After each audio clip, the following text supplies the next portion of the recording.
Hey, Buzz Girls, weather report for August 31st, 2021. Why? Why are we here? Why? Why are we doing this? Right, I was muted. I don't know, but I'm reading this bitch. I was driving in my car. I was driving in my car and was contemplating my existence, and I come up with shit. Now I forgot what I come up with. God Can't damn remember. Okay. Yeah. David, not important. I need to read this. No. Yeah, okay. Midnight. Yes. We have to at least fucking tell people what it is, right? Okay, fair enough. You go ahead, Speed. Is that okay? Yes, I'm just excited to read. I mean, I thought you should be happy. I thought you'd be happy with me being all excited and talkative in streams. Usually I'm quiet. Scott, David, correct me if I'm wrong, but isn't he just a little too excited? Just a little bit too excited. He definitely can be. On the top side there. Can be that way sometimes. I'm just a little concerned. Okay, hang on. We still love you, Midnight. We still love you. I love you too, David. Love you too. Okay, so anyway, this is one of Maddox's brilliant community posts. These memes that I'm guessing he takes a half an hour out of his life to do these things, right? Or maybe more. I think what he does is takes a couple of pills before he does these, because it certainly can't be done with any logical mind. That's for sure. So he can't do it sober. Something. Yeah, I don't think so. So I think he's definitely like medication, something. He's definitely doing something. Wow, I don't think you should say that, but Well, I don't know. Not even as a joke. I mean, we all maybe a couple of drinks. Well, I don't even know go that far. It was we all learned what happens. What happened the last time we tried to joke about somebody. Who do we joke about? Sal Cordell. Did we joke about him? Sal Cordova? Yes, Sal Cordova. Who's that? I don't know. Never mind. But I don't know who that is. We're just picking on him. I mean, it's not like Okay. Just picking on him. So go ahead. Okay. Yeah, no. I know. I'm not defending John. I was just. Drum roll. Sure you weren't. Yes. Let me read. Okay. Can I read this now, Speed? Yes, you can. Okay. Logical, plausible. 2 hours ago, edited. Darwinism, the killer of original thought. This concept should be relatively self-explanatory. However, the successful annihilation of common sense by modern education systems dominated by a Darwinian worldview is an unavoidable reality. As a result, I know some individuals will need this explained, and even if disclaimers are provided, will still be unable to perceive the obvious, notwithstanding this unfortunate mental state of most evil atheists. The most simplistic explanation is as follows. Since the requirements for life to exist exceed the probabilistic resources available to undirected processes, and the most essential clearly indicate the necessity of an intelligent agent, it is most reasonable to conclude that original thought was needed, and to suggest other what? Sorry. See what I mean? And to suggest otherwise demands fantasy level of assumption. Okay, you know what, David? I take back what I said.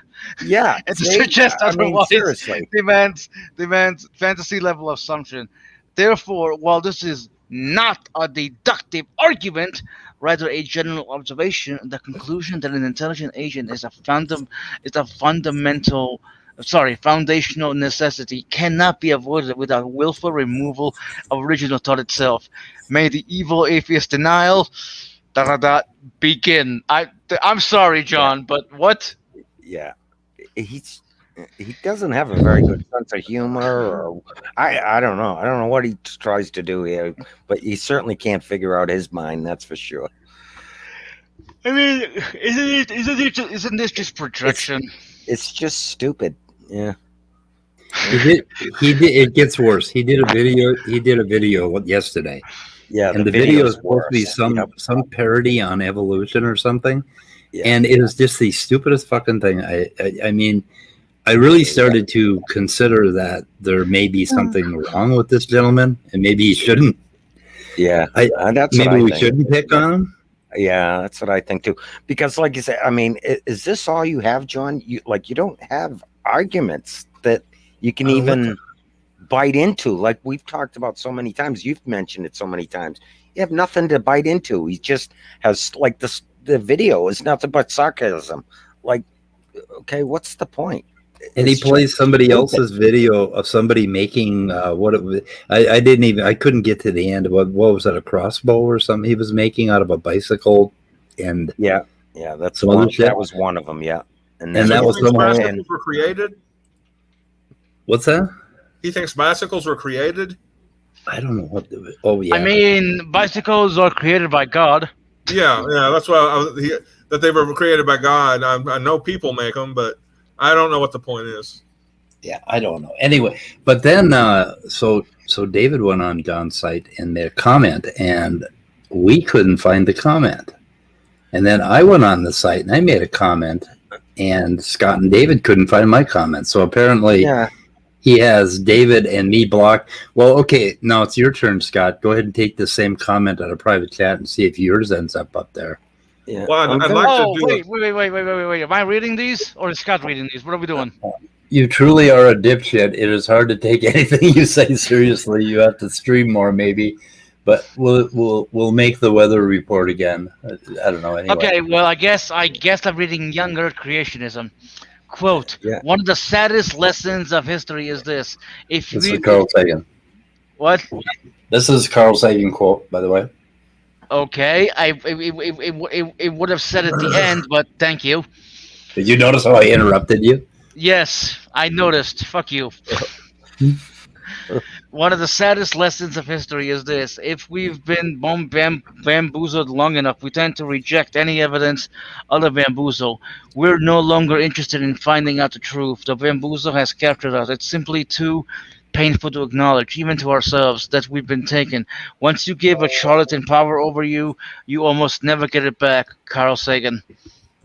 Oh, he replied. Come on, please show the replies. What? Oh, me? What? Yes, please show the replies. Okay, so glad I read your entire comment. Surprised by whom you were quoting. Younger Creationism. He became a Christian later in life like us. I remember. That's no. Bullshit. No, what? Oh, Jesus Christ. These people, everybody became a Christian later in life or whatever. Wait, hold on. Oh my God. Younger Creationism. In April 1966, less than a year before his death, he was sick. He was sick to leave, but he wrote to a certain Father Martin, "Thanks for your kind invitation. The question, how do I find God, assumes the answer to the key undecided issue. I'm sorry I won't be able to participate. With best wishes." It seems he had no what? Okay. I feel like this is bullshit. Like there's read more. I think he's reading in. No, I don't know. I could be wrong. But it seems he had a change of heart near the end. He was okay. So anyway, there was no deathbed conversion according to the Los Angeles Times. He wouldn't call himself an atheist, as a lot of people don't, because it's only us assholes that identify as atheists. But anyway, he was not religious. His parents were religious. There was no deathbed conversion. So what the fuck is this? Thanks for your kind invitation. The question, how can I find God, assumes the answer is the key undecided issue. I'm sorry I won't be able to participate. So that was his reason. So what does that prove? Oh, you have to hit read more. Okay. Yeah, read more. Seems he had a change of heart near the end. He was always a skeptic and said, wait for the evidence. It's the scientific mind. But he was talking with believers about, so he's talking with believers about the topic, and he's being polite. That's not a conversion. I don't know. Carl Sagan. I feel like Carl Sagan was too polite when he was alive, which is not really a bad thing. But it was the same thing with Einstein. He was, just a little, he didn't want to. Those guys just didn't want to fucking get on that ball. They didn't want to get in that battle. I mean, why would they? They're public figures, Yeah. Now Christopher Hitchens was an asshole, but. He was a wonderful asshole. So let's get back to the censored part. Why are we censored? I want to know that, John. Well, because John Maddox is afraid of us. He's a scaredy cat. He won't come on the channel. He's a scaredy cat. Poor little thingy. I mean, everybody's a scaredy cat. Scaredy. He's afraid of us. Yeah, I think so. Yeah. Yeah, they seem quite concerned that I took a few days. He has to do some more contemplating while he's driving, and he'll figure it out. Like, what the fuck? I took it. When you guys take a few days off, does everybody think you're dead? No, because I'm 36. I'm not Well, old. I don't take any days off. I mean, fuck you people. It's like, God, you're all sitting there waiting for me to fucking die? What the fuck is wrong with you? What is wrong with you? I didn't think Christians are. The Christians are. Yeah. They're hoping only because I told you I was leaving, Scott. Well, that's true. Otherwise, you would have been, are you okay? Are you okay? It's like...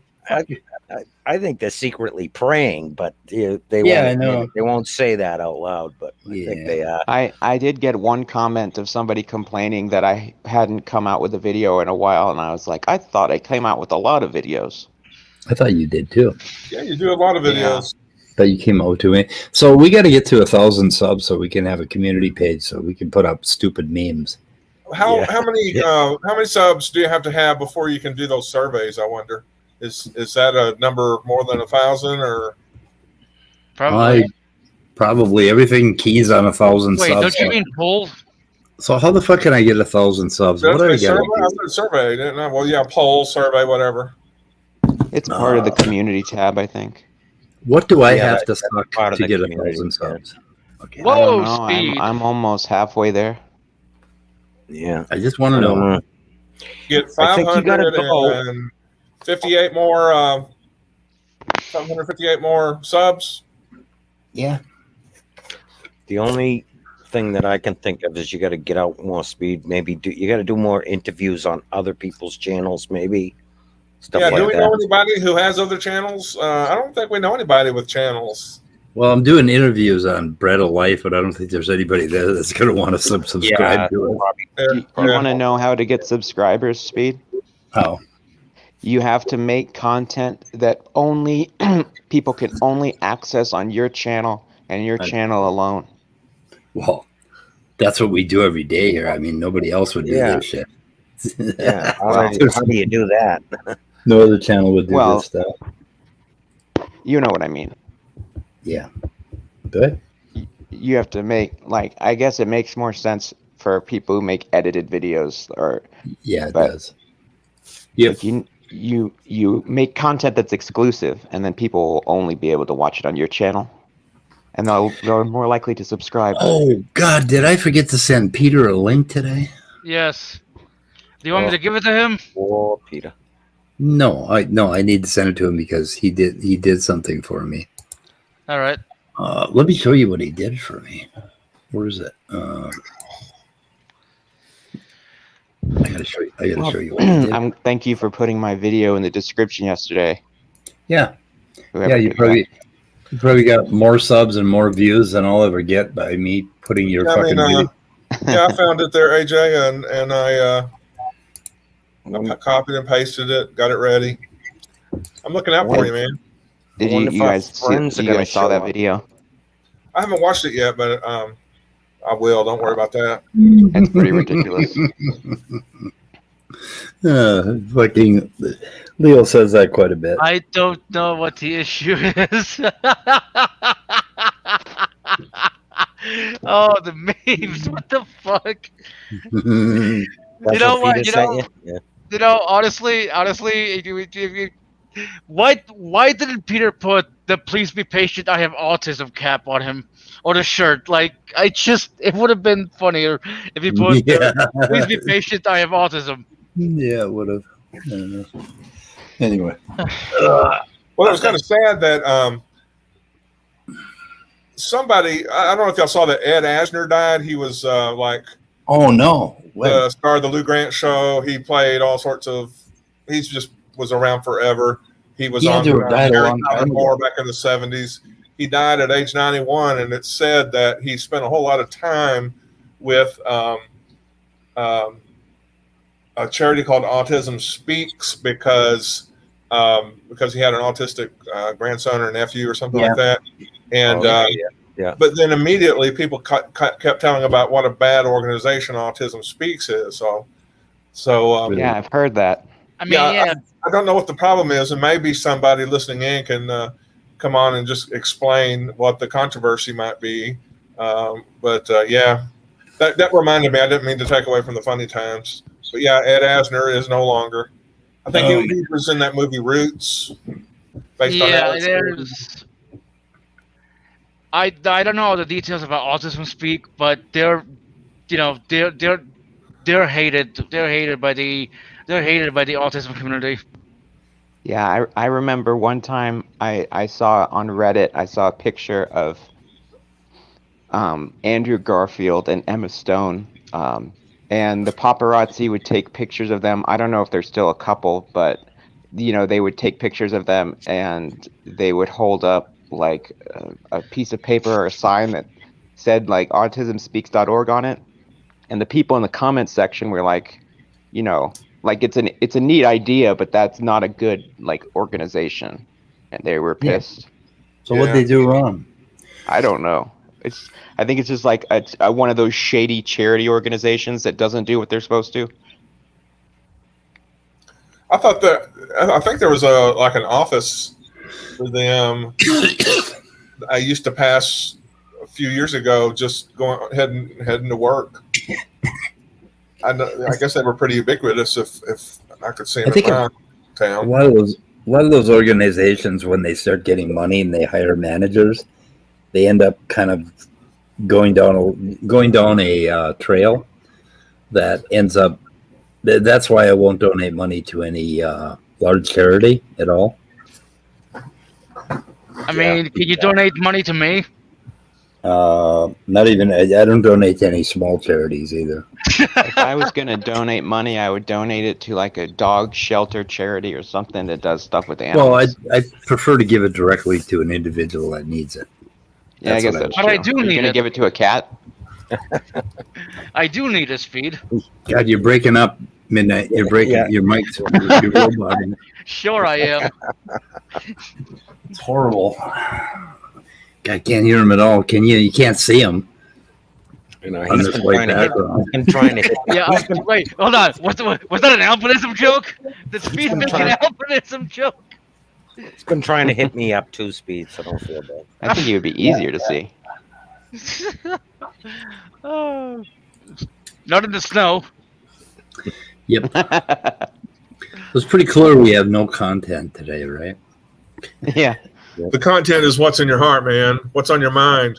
I was all excited when I saw that Maddox had a video, and then I watched it, and it was like I almost threw up during that video. I know. I was hoping to at least give us something, Maddox. Give us something. I blame Grr for not coming in here because I'm pretty tired today, but both me and him were requested to come in here, and I did, but he did not. We're glad to have you here, Atheist Jr. I appreciate He might be your at work. response. He was at work yesterday at this time. No, so he said he's at At home. work. The only person you need here is me. That's all you need. That's all we need. True. That's all you need. No one else. Hell, kick out Speed while you don't add it. I'll run the stream.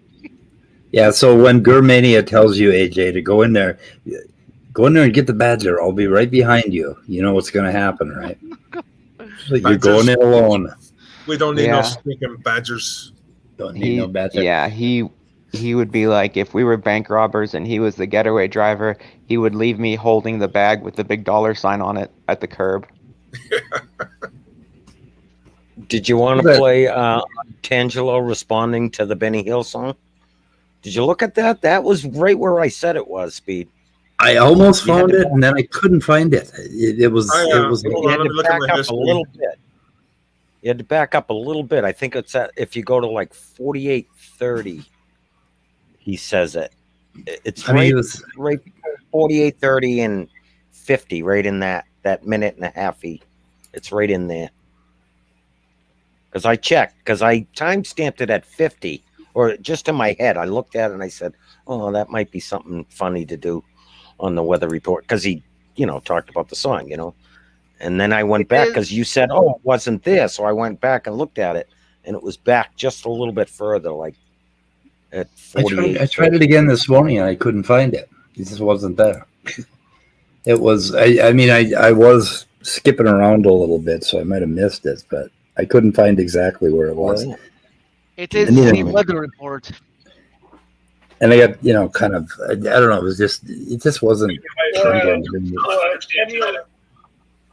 What? What's happening? I'm sorry.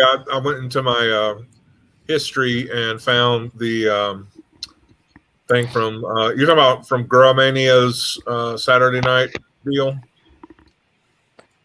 I've been doing streams on Gurmania's channel, and they've been pretty fun. I thought it was on. Yeah, I know his streams are fun. He gets a lot of interesting people, but yeah, like Cat. Did you timestamp any of the conversation you were talking about with Matt X and? Okay, that was on Matt X's channel. Was that Matt X's channel? There's a yes, wasn't it? Yeah, I think it was. I've got a link in the private chat to the Grrmania show from Saturday night. Even though we don't have a Grrmania here, but he said 5 minutes. 5 minutes, Mr. Grr. 5 minutes. I didn't timestamp it. I didn't either. I've got some of the conversation they were talking about. Matt X was actually arguing a little bit of Young Earth, but like Bailey, because they were talking about the Noah's Ark. They were, battling about Noah's Ark and that's what I dislike about the way he argues is he's always obfuscating what his actual position is. He's always coding it in different layers of rhetoric. Yeah, he was not really, you'd have to listen to the conversation. I don't even know what video you're talking about at this point. So. Oh, okay. I'm trying to think if who even cares about Matt. I just don't care. The conversation you were just talking about, the conversation with him and Sky Out, I believe was Matt X's last live. Was what was that the after party that he did, right? Yeah, and I can't find Otangelo on there. No. Now you're confused. You're completely confused, Speed. Okay, what? Oh my God, we're talking about we switched to a different video.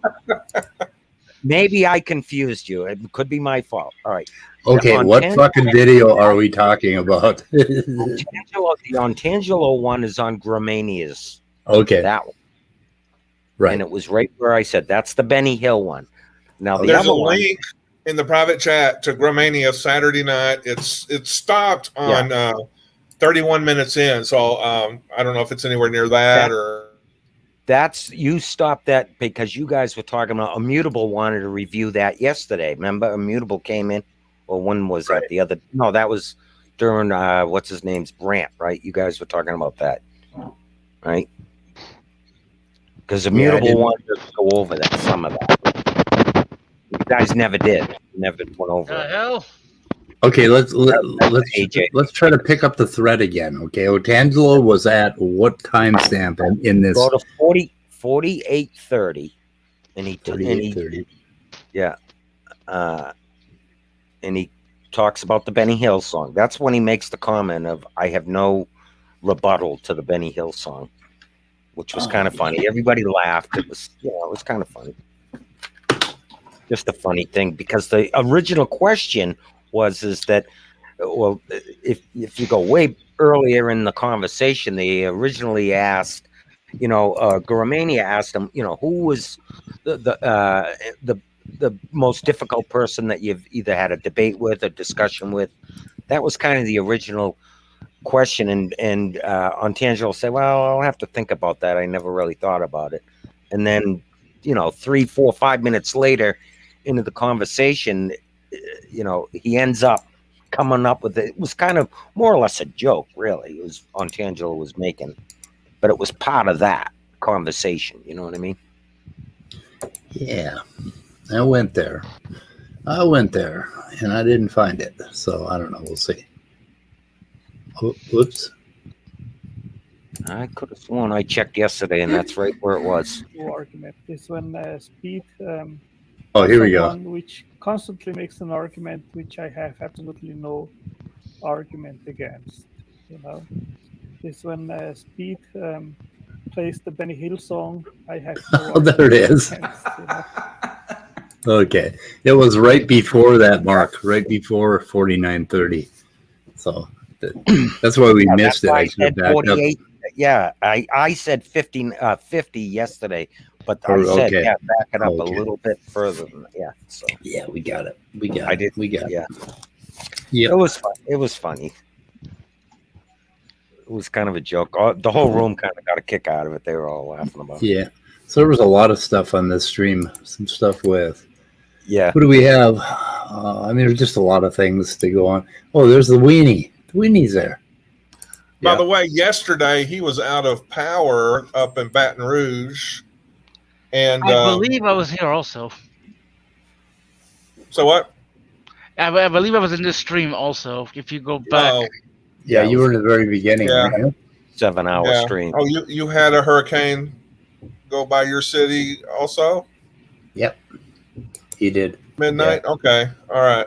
Because I was talking about Danny, who lives in Baton Rouge, getting hit by hammered by Hurricane Ida, and he was out of power, but was like talking to the people at PSF from his cell phone. So anyway, it hit kind of west of that, though, right? Most of the damage was, further west of him, right? I'm not sure the actual impact. Baton Rouge is a little bit east of New Orleans, right? And the storm passed west of New Orleans, right? Isn't that the way it is? I'm pretty sure. So it didn't really hit him right on. Well, that's good news. Yeah. But I'm sure it was really bad because he was very close to it. He wasn't that far from, the main part coming in. I suppose I bet that's a copyright strike, right? Yeah, I don't. They have 30 million views. Do you really think they need to worry about my channel? But 30 million views on this right here. Everybody, you heard this, right? Badger, mushroom, snake.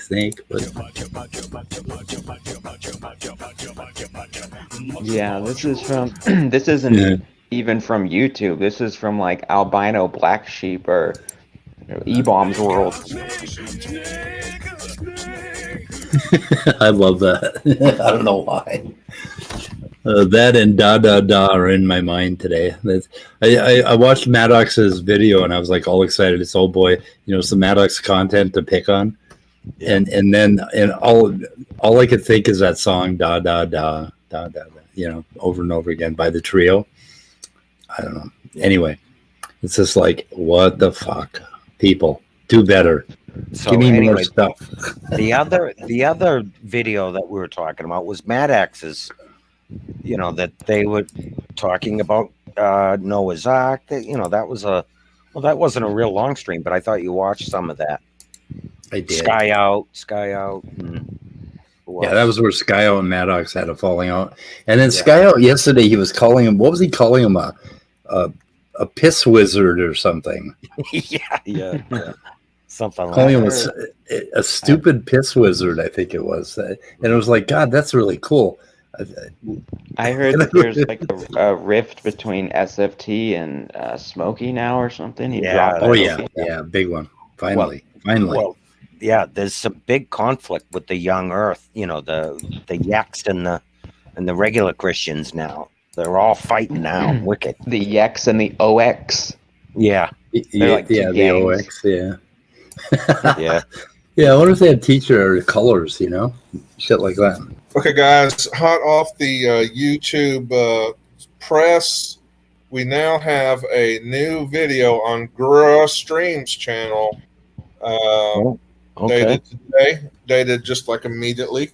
So, Whose channel? Grr Streams. Gurrs. Grr. What's he saying? Gurmania made an alternate channel where he has live streams, I think. Yeah. So Yeah. now instead of having all sorts of great non-content, he has some great content on his new channel. Where's his new channel? There's a link and everything in the private chat for you. Okay. Oh, I know I linked to it yesterday. Tipsy Atheist shares his deconversion story. So, where is it here? The following is a clip from my previous stream. So he just put this out like minutes ago, right? I mean, it popped up on my notifications, and I went to it. So instead of coming on my channel, he sneaks over to his channel. Yeah, he said he was working on a video. Yeah. It You just have popped to up on mine respect too. the editing process, Speed. You don't understand what it's like. Yeah. Yeah. You Whoa, filthy whoa, whoa, live whoa, whoa. streamer. I think Speed's done some editing in the day, but I've done a bit of editing. I'm just poking the bear. Look at what Andrew wrote. He's probably got you censored too, Andrew. He has us all censored. All right, he's saying that every other comment gets timed out, or probably even has Laura Scott or Scott David. Yeah, Scott David. Yeah. Can't figure that out. Oh no, David Scott it was, right? David Scott. That's your name. Scott, yep. Yep. That's right. He probably just sees people that are on this show and adds them to his list of blocked users. Oh, what the hell? Let's see here. Stop screen, share screen. Andrew, I bet he has you censored. Where are you commenting, Andrew? Are you commenting on his, his community thing? Because that's where we're censored. Okay, now I'm going to give this video a thumbs down.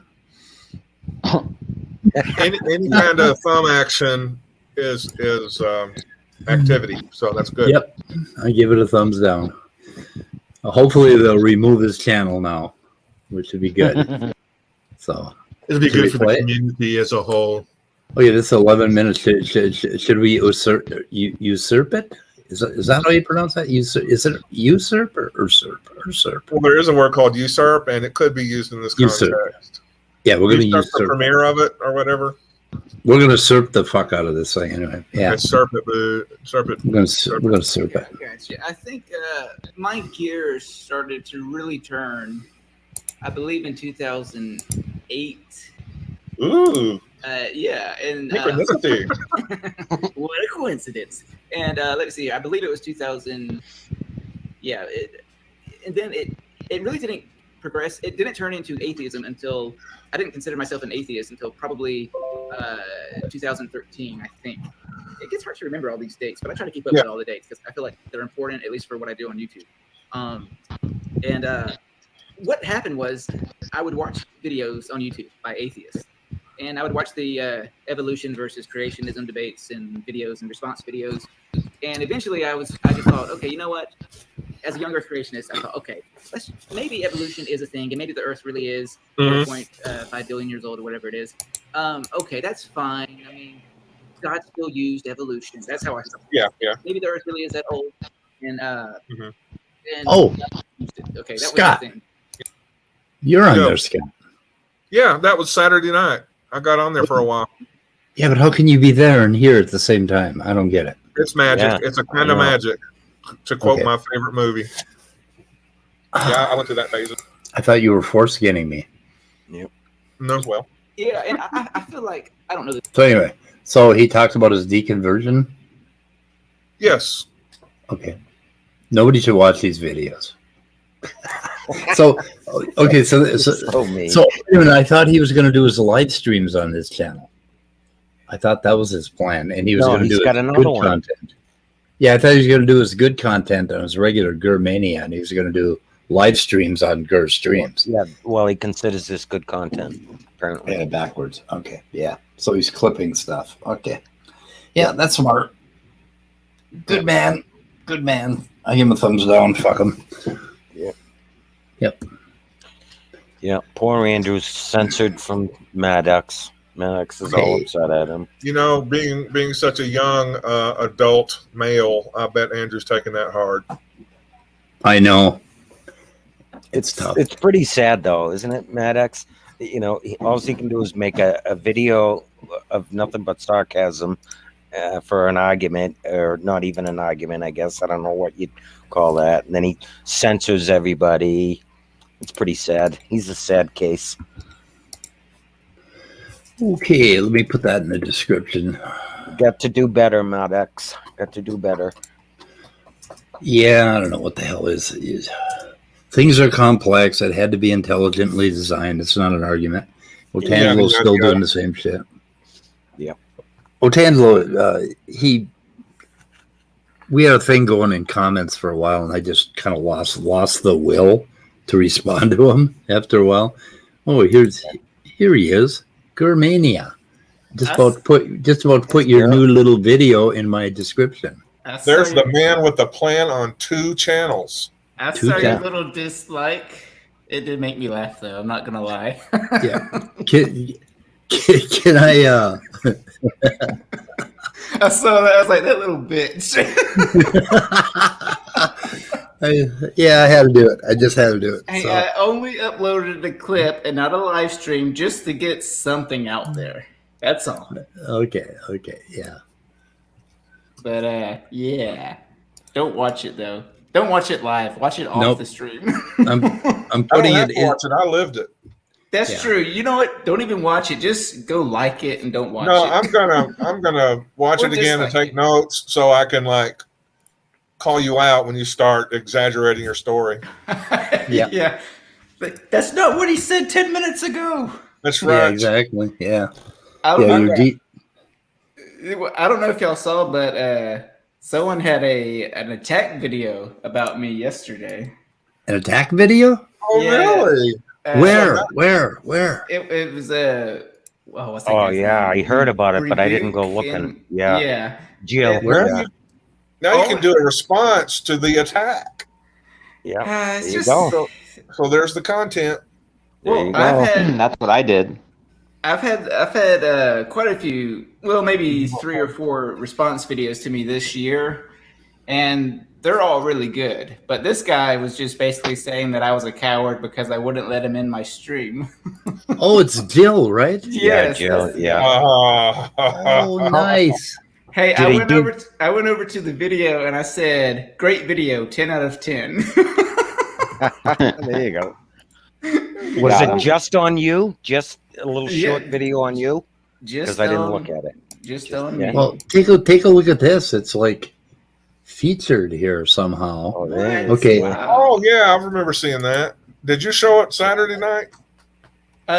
No, this was actually based on Saturday night's live stream. Right after I shared my deconversion story is where this takes place, if I remember correctly. Well, I'm not gonna lie, I like the video. I'm the 3rd like on his video. I like how he doesn't show his number of subscribers. Yeah, I noticed that too. Don't tell your audience that I won't come onto your streams, and then when I try to come on, keep me backstage. He's pretty bad. Oh, shucks. You disappointed him. I did. Poor Jill. Poor Jill, yeah. But yeah, I was watching the video. Well, actually, I was listening to it on my way home yesterday, and I about died laughing. I thought it was hilarious. So shut the hell up, liberal. Yeah. He says that to every atheist. Yeah. Oh my God. Hey, look at the top comment. Look at the pinned comment on the video. Oh, what is? Oh, the comment. Good video. Oh, nice. And he pinned it. He pinned it and hearted Oh, good. But he hearted it. Yeah. Oh, One or two comments down from that, this one guy named Define or Redefine Living, right. he actually gave me kind of a compliment. I was actually Yeah, he did. because we did not have a good interaction, me and him. But a coward nonetheless. You coward. Yeah, but a coward nonetheless.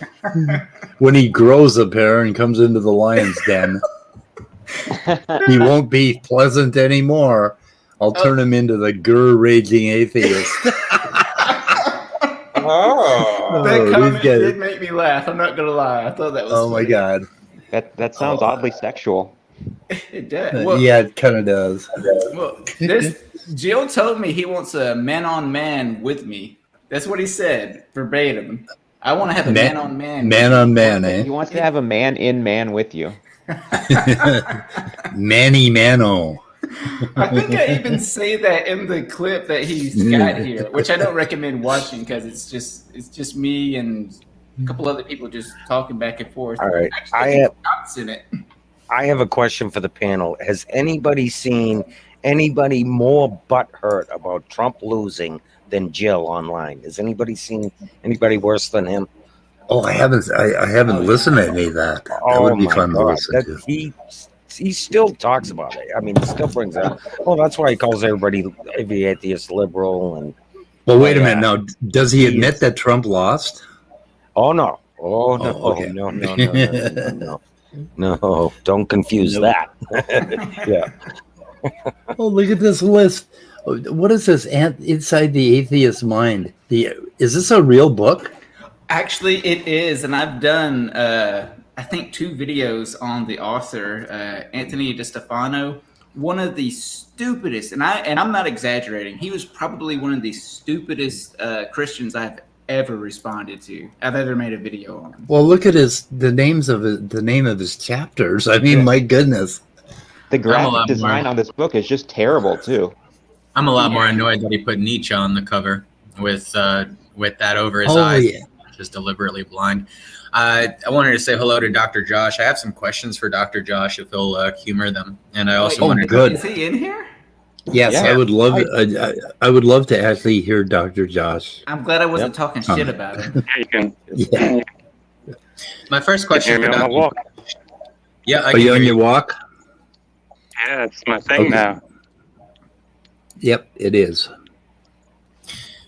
I was wondering. Talk then. Wondering, Dr. Josh, what do you think about Russell Gmerkin's setup where he has Genesis written much, much later? Yeah, Gmerkin's work is considered fringe. I mean, I'm probably not the right person to review it. I'm pretty sure Joel Baden has commented on it.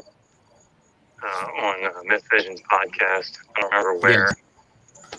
But yeah, I mean, that sort of view it's considered. I mean, I'm trying to think of another word, but besides fringe, is coming to mind. I'm okay with fringe. I wanted to have a follow-up. Have you checked out the work of Valiant and Fahy? It's called Creating Christ? It's another, in my opinion, fringe work where it's suggesting that the Roman emperors are responsible for the invention of Christianity. It's pretty similar to Joseph Atwill arguing the same kind of thing. It's a little outside of my circle. I haven't heard of it, but that doesn't surprise me. Well, I'll tell you what, Dessel, I plan on reading the Gmerkin stuff after I get finished with a book that Dr. Josh recommended to me from his teacher called The Origin and Nature of Israelite Religion or something like that. How far are you into it? A couple hundred pages. I had to take a break from it because, it's just overwhelming. Isn't it like 1,000 pages or more? No, I understand. 700 if you don't count all the endnotes and references and bibliography and everything. Okay. Yeah. That makes it no better, but okay. Not for me. But it's a really good book, and it gives a good more current overview of the current scholarship. And then, once I learn that, I don't mind diving into the fringes there. And you got to credit Gmerkin. The first time the Elephantine letters came into my focus was when he mentioned them, and it made me very curious about how late the standard Judaism actually came into being, which is a interesting topic in itself. And I'm still trying to figure out how many temples to Yahweh there were other than in Jerusalem, which is, to me, very important. I've never thought about that. That's interesting. There was, if I remember right, there was an attempt on the part of certain diaspora Jews to start up another temple, I think somewhere in Africa, but it was a flop. You may be talking about Elephantine. There was a panel discussion with Larry Hurtado and several other scholars where they discussed that there was an attempt by diaspora Jews to start up an alternative temple, but it turned out to be a flop. But that's not something I have looked into a lot, and I still haven't checked out any of Gmerkin. So I was just wondering what Dr. Josh would make of it. Dr. Josh, a couple of last questions for you, if you're up for them. Where would you place the writing of Genesis? And second, do you still hold to the documentary hypothesis? And what do you make of some of the recent scholarly efforts to revive that view? Yeah. So, placing biblical books chronologically is notoriously difficult. And so, broad strokes, again, I'm like, it's a specialized area in the field of biblical studies to date things. And even those that do it are often quite reticent to come down on something because it's so difficult to do it. I suspect that Genesis went through a number of stages of writing and revision. But some of the earlier stories, if we're asking about like the final compilation, when the source material was brought together, I could see that happening, even in the post-exilic period. But again, like, there are different theories that people hold. I don't know that there is a consensus position on that. So that was a non-satisfactory response. I apologize for that. No, it's just fine. Thank you. It's an honest response. So as far as the documentary hypothesis, so there's Joel Baden is probably the main person that's worked on. He's got a book that he published in 2012 called The Composition of the Pentateuch. And essentially, I think he would consider that to be, or that would be considered to be like the neo-documentary hypothesis view. And part of the problem, again, not my area of specific expertise, so I'll just tell you what I know. Part of the issue with the documentary hypothesis is that people either misunderstood it, and they still do, or they misused it. So I think that there absolutely, everybody agrees that there's P, right? Whether you're a documentary hypothesis or not, like, everybody agrees that there's P and there's non-P. It's how those sources and how many of them are, how many of them there were, came together, and at what time and in what shape. But part of the issue, and this is what I hear from Christian apologists all the time, is they fundamentally misunderstand how the documentary hypothesis worked, either in its old form or its newer form. And that is, they have this idea that it's based on the names of the deity, right? So, like, okay, everywhere that we see Yahweh, well, that's J. And everywhere that we see Elohim, well, that's E. You know, and every time that we see any kind of priestly language, well, that's P. And the problem is, that's not how that works. So you don't break up the narrative based on vocabulary or names, epithets. You break it up based on the narrative itself.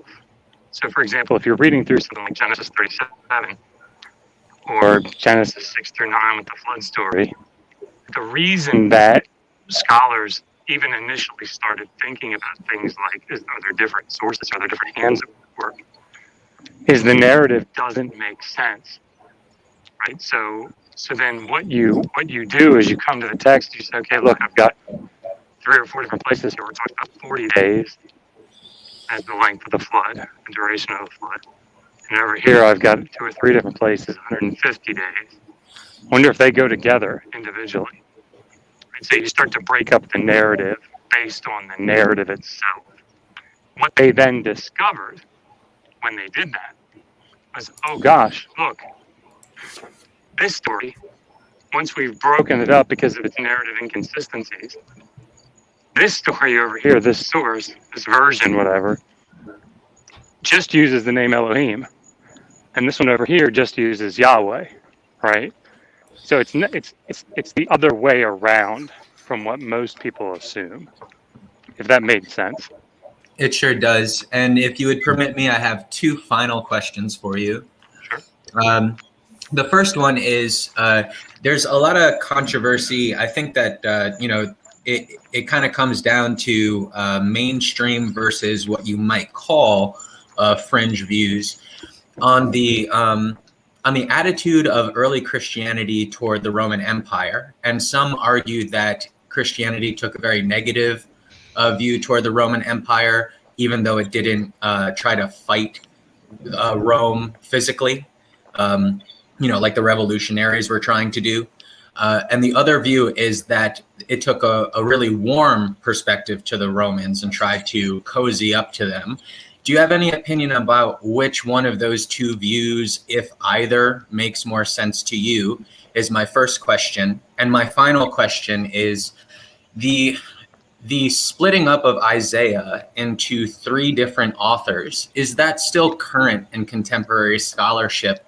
And talking about the vocabulary, how significant is the transition in that book between gender-specific nouns and then transitioning over to the use of neuter nouns? Okay. So the first question will go quickly because it's not something that I have any specialization in. So I wouldn't. I mean, I could probably tell you what I think, but I don't even know that it would be an educated guess. So it probably wouldn't be worth much. So second question about Isaiah. Yeah, absolutely. That's like near universal consensus. The reason I say near universal is that you have conservative scholars that some of them still want to fight any division in the book of Isaiah, which they're doing that very much for because of theological commitments. But even most conservative scholars, biblical scholars, will say, 1 to 39 is first Isaiah, and at least they'll agree to that. Again, Isaiah is another big book. People spend their careers working on it. So I'll just tell you my experience with it. But yeah, I mean, making those types of divisions is actually not that complicated, which is why there's such near consensus on it. Because of the names that are used, right? The names of particular kings at particular times, and coinciding with that is a completely different theological point of view, right? And even like an emotional response or emotional feel to the text, the message that it's providing in that section. And so when you see stuff like that, yeah, I mean, you can posit things like, yeah, God is utilizing Isaiah in different ways and predicting the future in this way, and that's fine. It's just a little too neat for most people. And so, and of course, it's complicated because you have things like the little apocalypse in 24 to 27, which dates later than 1 to 39. So it's not entirely straightforward. But yeah, that's as far as I can tell, the scholars are pretty unanimous on that. I've forgotten the last part of your question. Unless I inadvertently answered it. Yeah, pretty much. It just had the last part was to do with that transition from the use of gender-specific nouns to neuter nouns. In terms of trying to break it up into multiple authorship. But I think that you've been pretty clear that you do support the idea that there are multiple authors for Isaiah, and I thank you very much for answering my questions. Oh, of course. Yeah, as much as I did. You could get much more eloquent responses from, I could list off 10 scholars right now that could give you much better responses than I could, but I did my best. Thank you. You guys can take up the conversation wherever you want if you wish, but before you guys end, I want to blab about abiogenesis, and that's all that I'll have after this. Okay. You want to blab about abiogenesis? Why? I don't know. He's Tony. He's like Tony. I'm obsessed. He's like Anthony Maurice. Anyway, Dr. Josh, would you be willing to come on a stream and talk to idiot atheists who know nothing about the Bible, who don't believe about the history of like the Old Testament? Is that? Oh, sure. Like, sure, you mean I think people that would say that there's no historical value. I wouldn't say that. What I'm wondering about is how many texts, how much information do we have? When did things happen? When did the whole thing come together? What was going on back then that created this whole thing? And just kind of a long conversation about that from a person who has, I probably read maybe 300 lines of the Bible in my entire life. So I'm kind of an idiot on it. But I'm very interested in the history prior to Jesus Christ, basically, what the setup was, yeah, and how things came together, and just what we know and what we don't know. So, yeah, anyway. I mean, I could definitely, paint broadly and highlight certain areas. Yeah, I think we could have an interesting conversation. But email me. I guess my email is speedofsoundofgravity@gmail.com. I'll put it in the private chat, and we'll see if we can set something up. Perfect. And Scott would love to do this because he's more into it than I am. But it's something I'm getting increasingly curious about. I'm also curious about how the East and the West came together, and if they did at all. All of the because I have this whole Buddhist thing going on myself, secular Buddhist, that sort of thing, and there are parts of, well, I guess Ellen Watts, I'm not sure how much of a biblical scholar he was. He was sort of a Eastern religion scholar, and he made a lot of comments about things in the Bible that basically related to Eastern religion and stuff like that. I think there is there's deeper meanings to be brought out of those biblical texts, and I'm wondering how exactly we could do that or whatever. Anyway, just a long conversation along those lines, if you're willing. So, yeah, it sounds great. Okay, good. Let's see. I guess it's, yeah. Anyway, it's at Gmail. Speed of sound of gravity at Gmail. I need to change that. I was Anyway. going to say you didn't put your full email in there. Well, you got to kind of guess the rest, But I know you.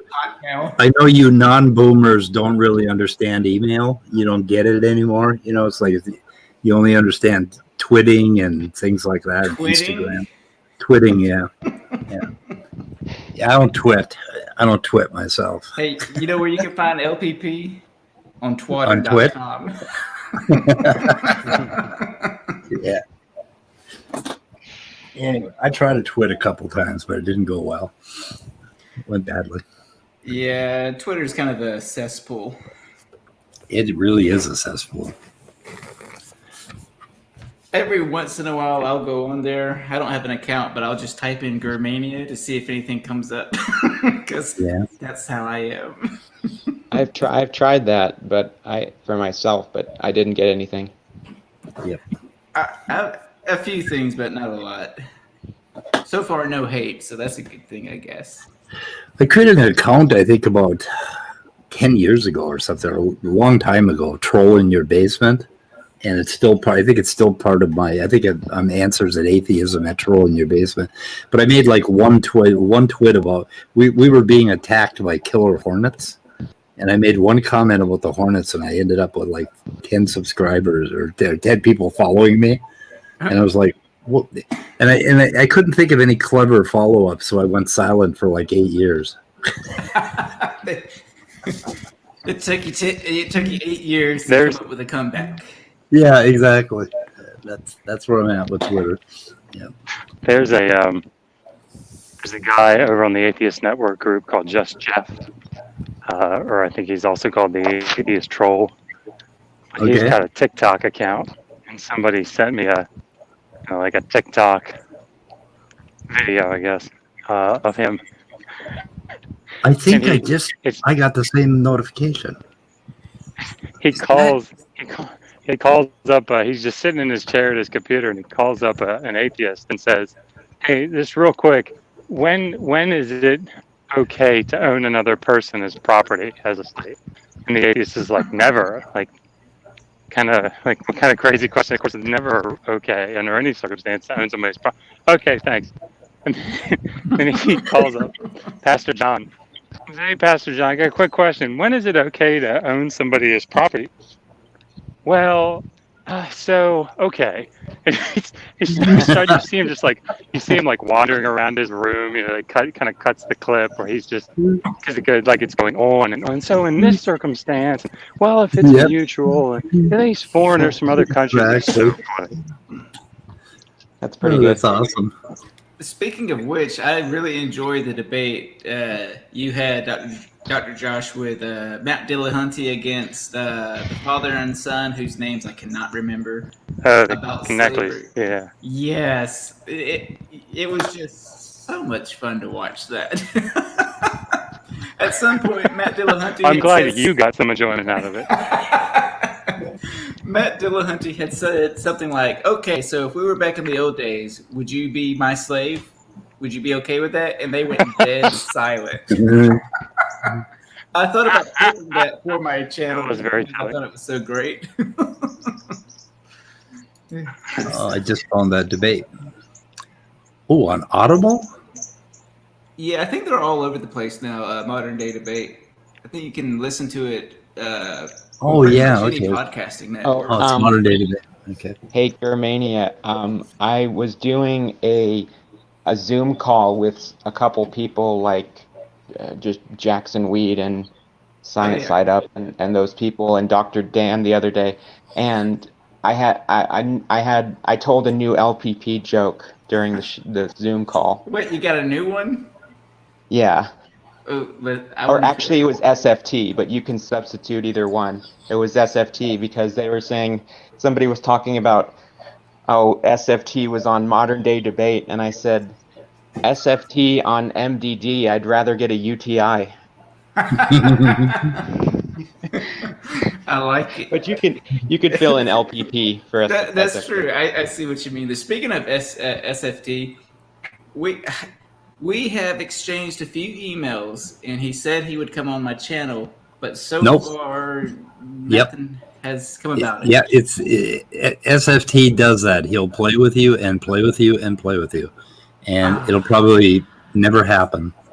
That sucks. I mean, I thought he was serious because, like, he told me what he wanted to talk about, and then I told him what I wanted to talk about. So we could come into an understanding. Like, these are the few things we're going to talk about. We won't get off subject. If I do get off subject, correct me. I will move on. Like, you have my email receipts. Like, it's like, so if I say something that's off topic that makes you look bad, you can say, "Wait, everyone, Germania sent me this message," so he went against his word. Like, that's the thing about why I send emails is so people can feel comfortable. Anyway, sorry. Go ahead, speak. The thing you have to understand about Standing for Truth is he doesn't believe in anybody else's YouTube channel. He's a YouTuberist. Yeah. I played with him so many times over basically setting something up with him, and it goes on about 8 emails and then nothing, and crickets, and I don't know. But now that I said this, maybe it will encourage him to grow, as they put it, grow a pair of something. I don't know what they're growing, but a pair of breasts. Grow a pair of breasts and go on to Germania's channel. I was thinking about, okay, so I have him and Khalil Allah. I reached out to both of them. Both of them said they were cool with it. Neither one of them have actually confirmed it. And so I was thinking about putting out a community post saying, "Hey, everyone, these people will not get back to me. Go harass them." Yeah. I'd like to get that Khalil or whatever his name is over on. I would love to talk to him one-on-one. Well, what sucks is he's come on my channel, but it's when it's an open room, so it's not when I really actually want to have a like with him and SFT. I want to have a one-on-one. I don't want a bunch of gibberish on the outside. Just let me ask my questions. You can ask your questions. We can expand, and go from there. I not only want to have a one-on-one with SFT, I want to have a one-on-one with SFT. One specific topic and nothing else, just one topic. And he don't like that too much because you got to drill down a little deeper. And when you drill down just right under the covers with SFT, his shit falls apart. And he don't care for that. So that's why he's afraid to come on this channel. It's one of the things that I've... Andrew just said something important. Apparently, if I'm not mistaken, Professor Joe Felsenstein was on Aaron Ra's show or channel or whatever that they had.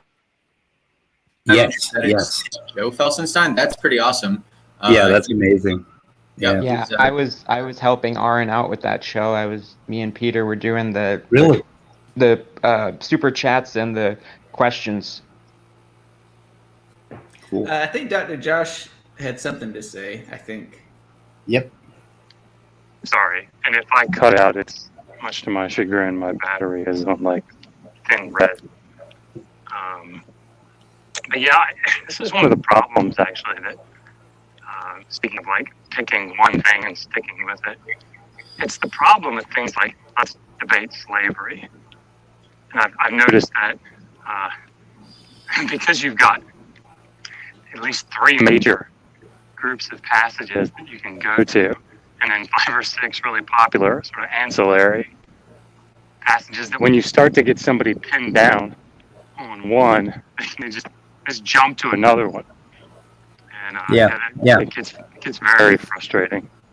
It drives you crazy. When I had SFT on the channel, I did get him to give me a timeline for Neanderthals and the Ice Age and stuff. And it was like pulling teeth, but we finally got it out of him. And apparently the entire Neanderthal species lasted 1,300 years. And that was the last time I got him on the channel because I think he ended up revealing too much about how ridiculous some of these ideas are when you actually nail them down on one thing and just keep hammering them until they answer the questions. But yeah, it's difficult all over the place, and you end up feeling like your head is spinning at the end of it, I mean, I never talk about science because it's so far afield for me, but I'll hear people say things they're like, oh, well, the worldwide flood. And then when somebody, like, that's a really nice thing to say, but then you sort of push them on that. Well, when would that have happened? Oh, well, 4,000 years ago. Well, we know a lot about 4,000 years ago. Yeah, a lot. I know. So it's just sort of bizarre because I think, well, gosh, do you not know about ancient history in just a little? Because that doesn't work, there, guys. That's what kind of drives me crazy about it. And they managed to, like, I don't know, like, if you do come up with something, that indicates we know a lot about 4,000 years ago, they'll come up with some little one-off thing, where they'll tear that one down, and they have to reject all of this information, and it's just. Well, I was interrupting. Go ahead.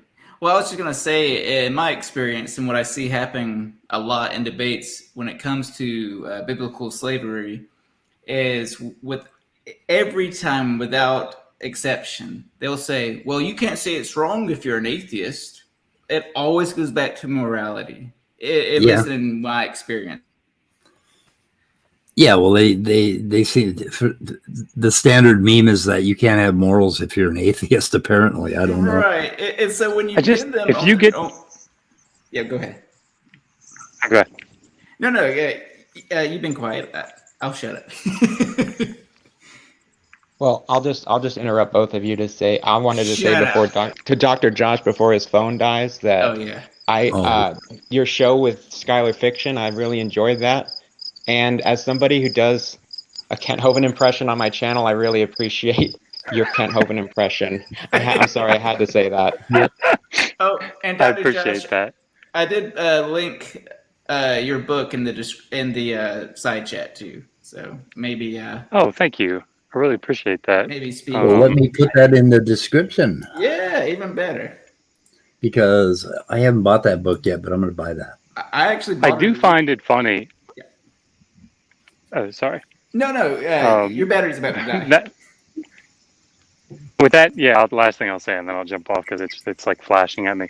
But like with that, with the slavery morality thing, I feel like if you get to a point in the debate where they're saying you can't say that it's wrong, you won. Right? Yeah, I agree. I feel like that's the end. Exactly. Because now they're having to say, with my objective standard of right and wrong, sometimes it's okay to own people. Yes. Okie doke. I agree. As soon as they switch it to morality, shift the goalposts, that's when you know you've got them cornered. Yeah. Hey, Dr. Josh, I just bought the hardcover. Or is it hardcover or softcover edition? It is hardcover. Thank you. I appreciate that. Hopefully you enjoy it. Yep. All right, guys. Well, before I just drop off, thank you. Okay, and please, it's been a lot of fun. Please email me. I think we could have an interesting conversation. Okay. I definitely will. Okay. All right. Bye. Take care, guys. Thanks for coming, Dr. Josh. Yes, sir. Night. He came to my channel for the first. Well, he's watched some of my streams, but he's never actually joined any of my streams until Saturday, and that was a good time. Yeah, he's smart and handsome. He's a total package. Yeah, this is true. Yep, I heard that going to your streams. Who is Germania's boyfriend? Oh, it's your boy. It's your boyfriend. That would be LPP, I think, right? Hey! Don't you insult me like that? That's, anyways. Everybody can see Germania's lack of commitment to his significant other here. He's pretending he doesn't even know who that is. Yeah, who's that? Right. Yeah. Somebody said, so Grr, is Praise your new side project since you and LPP don't get along anymore? Which I thought was funny. It's not that me and LPP don't get along anymore. It's just we haven't talked in a while. And the last time we talked, he was kind of being a dick. It was through no shit. Yes. No, not LPP. So no. He said something like, "You were lying about your age of being an atheist," and I'm thinking, dude, I try to be vague with that for doxing purposes. But anyway. Well, hey, I got to sign off too, guys. So I'll see y'all later. No, AJ, no. Don't do it. We need you. I'm leaving like your dad, Cigarmania. I bet you. I'm going to get cigarettes and I'm never coming back. Yeah, I got to sign off too, guys. I bet you he's Germania's boyfriend. That's what I bet. AJ. Is AJ smoking cigarettes? Oh, my God. I thought he was a vapist, if you will. A vapist, yeah. Even so, does vape wreck your lungs like cigarettes do? It does not, actually. Yeah. I looked into it, and because it was never really... It's a long story, but no. It's actually... it's not so much the nicotine that wrecks your lungs. It's actually the tar, the tobacco, That's kind of what I thought. Carbon monoxide, all that stuff. Yeah, but they just can't stand the idea that somebody is enjoying vaping. So they gotta find do all these studies and blocks and bans, and it just drives them crazy. I don't know. It is weird because I notice people that don't like vaping, they're totally okay with people smoking, and they have nothing to say about people that smoke. So it's like really, at least in my own little anecdotal experience with people, it's really there's weird. a lot of people that have problems with smokers or with smoking. I used to be a heavy smoker. Did you quit? I quit about 10 years ago. Oh, nice. Was it hard? That might be a stupid question, but was it hard to No, quit? it was the easiest thing I've ever done. Really? Well, I didn't quit nicotine. I quit smoking. Yeah. Okay. Yeah, I get that. Yeah. Yeah. What So I happened? use lozenges and gum, and yeah. Okay. yeah, and if I had patches, I'd have them all over my body. I'd be covered in patches. I'm sorry. I don't mean to interrupt you. Go ahead, Speed. I smoked 6.2 packs of cigarettes a day. Right before I quit smoking, I measured it accurately. I bought 10 cartons of cigarettes, and I had it. I bought them by the case, and I wrote down the time, and I divided it, and I came up with 6.2. Then I tried to figure out how in the fuck can you smoke 120 some cigarettes in a day, and I couldn't figure that out. But I did notice that before I got out of bed, I had a cigarette in my mouth. You were sleep smoking. Oh, I just found out who Germania's boyfriend is. Who is that? P. Mars? No, God. I cannot stand P. Mars. I will never let him join my stream ever again. Yeah, he's dangerous. He is, and he's stupid, and he's an idiot. Like, I'm thinking about doing a compilation on him and telling him, hey, if you try to troll or take down my channel one more time, like, I'm going to release this, and no Christian is going to want to be associated with you because you say stuff that's way more messed up about Jesus than I ever have. Oh, yeah. But, yeah, So who the fuck is Germania's boyfriend for slow people like me? I'm scared to say it because you're going to get rid of him.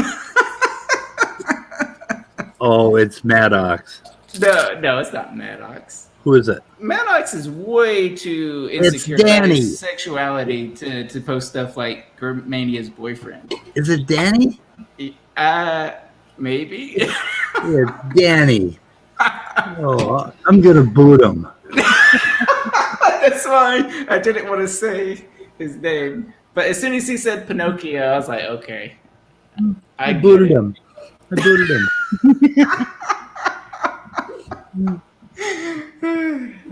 That's funny. Well, one thing I don't get about Danny, and we did have this discussion, was he thinks that the brain and the mind are two separate entities or whatever. Oh, and you ought to hear his great argument for it. Did he compare it to an analogy with Pinocchio by chance? Because that's the one he used with me. And I didn't bash him for it or anything. I was just like, it's interesting, sure, but I just don't buy it. He's got another argument that has to do with causality and desires and things like that. And if I'm understanding it correctly, and I hope I'm not, I'm hoping it's actually deeper and that I'm totally missing the more nuanced part of the argument. It really is pretty bad. Well, I'm probably going to upload a clip to Grr Streams, which everyone should go check out. this I is wouldn't. one. No, don't go there. Don't actually do it, but do it. One thing I love about having this new channel is I can just, take some clips without having to worry about quality, and just upload it. And what he said about the brain and the mind, Orjay got into it with him about that, and I thought it was an interesting conversation. I'd like to hear that. Yeah, of course, that's the beauty of just taking clips out of like a 5-hour stream, is you can just highlight the parts that I thought were decent. But, yeah. I think this is a question for Leo, and maybe Immutable. And yeah, I thought about it too. It's like, what the hell? What is this expansion of the universe exactly? Never understood it. I have but one life to give, and it's not for physics. So, yeah. I am too stupid to ask these questions, let alone try to learn the answers to them. I do find them fascinating, though. Well, Andrew can come in here and fucking explain it to us, Mr. Smarty Pants. I have a new name for Andrew Cumming. Andrew Going. You son of a bitch. I know. You've been watching your side chat, I see. Yeah, you see, okay, you don't have to go to Grrmania's new YouTube channel, which is linked in the description, so you know where not to go. So you know where not to sub to. You can get all of his content from me for free. 30 seconds before he puts it out. So anyway, I'm gonna upload just that one part. Okay, so what were we talking about? You Grrmania, you said you're too stupid to learn the answer. No, I said I'm too stupid to ask these questions, let alone try to get the answers to them. Well, why do you think that? Mostly because I'm dumb. Well, no, I was honestly actually just being sarcastic. I mean, I don't think I'm intelligent, but at all, actually. But the expansion is one of the metric of the scale in space-time. Thus, firstly, whatever. Expansion is not felt on scales below that. and of course that is a really crappy explanation, Leo. Yes. Let me see. What's it say? Don't explain a thing. Don't explain a thing. But you may have been sarcastic, but that just tells me you have a negative view of yourself. Just me. Looks like. Sorry. Yeah. No, go ahead. Change the subject, quick. Oh, okay. I see. You want to change the subject because you know I'm right, right? Oh shit! He found me out. He found me out. It looks like you guys are. Yeah, sorry. Damn. No, do it. Do it. Hey, okay. It looks like you guys are about to get into cosmology, which is cool. I'll definitely stick around to listen about that. Well, I was actually going to get into psychology, but Grr is like, move on. No, I was going to get into biology. I'll be right back. I'll be right back. Okay. I just to my new channel. I'm going to throw out a biomaterial really quick. No. Andrew is talking about how he's been corresponding with Joe Felsenstein, and that's pretty awesome. He has. Yeah, he said that he's been emailing him and that Felsenstein has been quite helpful to him. So that's pretty awesome. I don't know who that is. Who is that? He's a really well-known population geneticist. And who kind of invented it. A book that I mean to read sometime soon is his Theoretical Population Genetics, and to this day, there's somebody is an excellent troll, the best troll that I've ever encountered in my life. So when you go to try to pirate different books online, I tried to pirate Genetic Entropy by John Sanford, and so I downloaded it, and then I opened the book, and it was Theoretical Population Genetics by Joe Felsenstein. I thought that was the funniest shit in the world. Yeah. So somebody trolled the hell out of me. I thought I was getting Sanford, and I got Felsenstein instead. That book is really old, right? It's from 76 or 80 or something like that, isn't it? The old I'm not one? sure. I'm not sure, to tell you the truth. Yeah, I've got it. Anyway, yeah, he kind of like forged the field, created the field. So, Okay, so just to try to get through this really quick, the reason why I brought up Felsenstein again is because I recently contacted Michael Russell, who is the originator of the alkaline vent theory for abiogenesis. And I wanted some feedback from him on a few issues that I've been going over as I've been trying to kind of go through the literature. So we'll start here, and I'd appreciate it because I don't have access to the side chat right now. I can see it, but I can't participate in it. So if one of you guys could do me a favor, I'm about to post 4 articles, and if you could just link them in the side chat for me, I would appreciate it. Hey, I'll put it in the side chat, and I'll put it in the description. I have to go, but I'm going to listen. Okay, bye. Subscribe to my new channel. See you, Grr. Don't go to Grr's channel. I feel like I feel like he left because of me. Yeah, I think it was you, Midnight, because you took over a stream the other day. It's always you. Yeah. You guys are dicks. Well, you took it over, and you just wouldn't give it back. Okay, so. All right, so we're starting here. I just posted the first article in the private chat, and we're starting with this article by Madeline Weiss, published in 2016. There's also a 20. Oh my God. Hello. Arguing along the same lines, but I'm not going to hunt it down right now. But this article was pushed as basically what's going on here is this. You have 2 different main approaches to abiogenesis. You have the bottom-up approach and the top-down approach. Bottom-up approach is looking at the bottom-up pathways toward the emergence of life. So we're talking about synthesis and concentration and how it all works in the environment and stuff like that. And then the top-down approach is interested in trying to reconstruct, via phylogenetics, what Luca looked like and what Fuca looked like. Yeah. So this starts with the top-down approach. And what we're doing here is a phylogenetic reconstruction of Luca. And what they found in the 2016 article suggested that reverse gyrase, which is an enzyme responsible for basically hyperthermophiles being able to cope with high temperatures. Reverse gyrase is found ubiquitously in all hyperthermophiles. It's a signature of hyperthermophiles.